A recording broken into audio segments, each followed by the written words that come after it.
Սահմանադրական դատարանի դատավոր Արտակ Զենալյանի հորեղբոր Թոռան սպանության քրեական գործով ուշագրավ իրավիճակ է։ Արմրու լրատվականի բացառիկ տեղեկությունների համաձայն սպանված Սարգիս Զենալյանի ծնողներին հրավիրել են հարցաքննության։ Սակայն ամենաուշագրավն այն է, որ նախաքննական մարմինը գործընթաց չի սկսում այն անձի նկատմամբ, ով զանգահարել է անձամբ Սարգիս Զենալյանին եւ կանչել կոնկրետ դեպքի վայր։ Սպանված Սարգիս Զենալյանի հարազատները պնդում են, եթե Սարգիս Զենալյանի զանգ չհնչեր, Սարգիս Զենալյանը այդ օրը չէր գա դեպքի վայր եւ ըստ էության նրան չէին սպանի։ Իդեպ այսքանով ամեն ինչ չի ավարտվում։ Տեղեկություններ կան ու տեսանյութ, որ մինչ Սարգիս Զենալյանին սպանելը երկու եղբայրները դեպքից առաջ եղել են նրա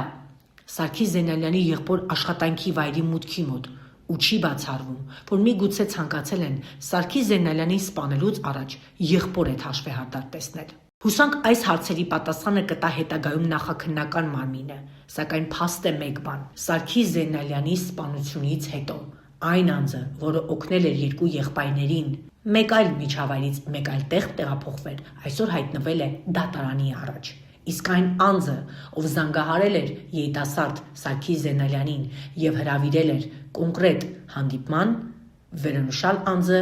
այսօր ազատության մեջ է եւ նախաքննական մարմինը չի շտապում նրա մասով որևէ գործընթաց սկսել։ Իսկ թե ինչով է պայմանավորված այս հանգամանքը,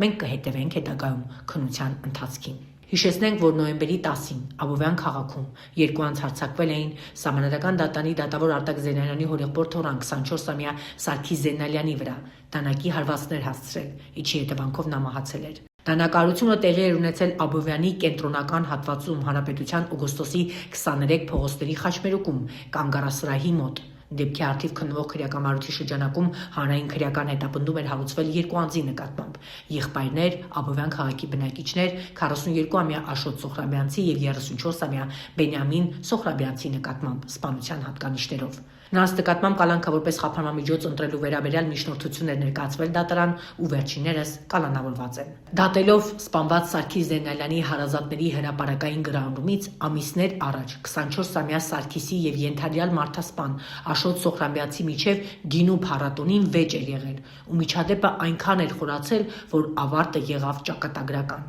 Ենթադրյալ ավելին հայտնենք, որ սպանության գործով կալանավորված Աշոտ Սոխրաբյանցը 14 տարի առաջ էլի մարդ էր սպանվել ու ազատազրկման դատապարտվել։ Նա քրեակատարողական հիմնարկից նոր էր դուրս եկել եւ հերթական անգամ մարդ սպանելով հայտնվել կալանավայրում։ Ինչով կավարտվի Աբովյանում աղմկարույց սպանության քրեական գործի նախաքննությունը, կհետևենք ընթացքին։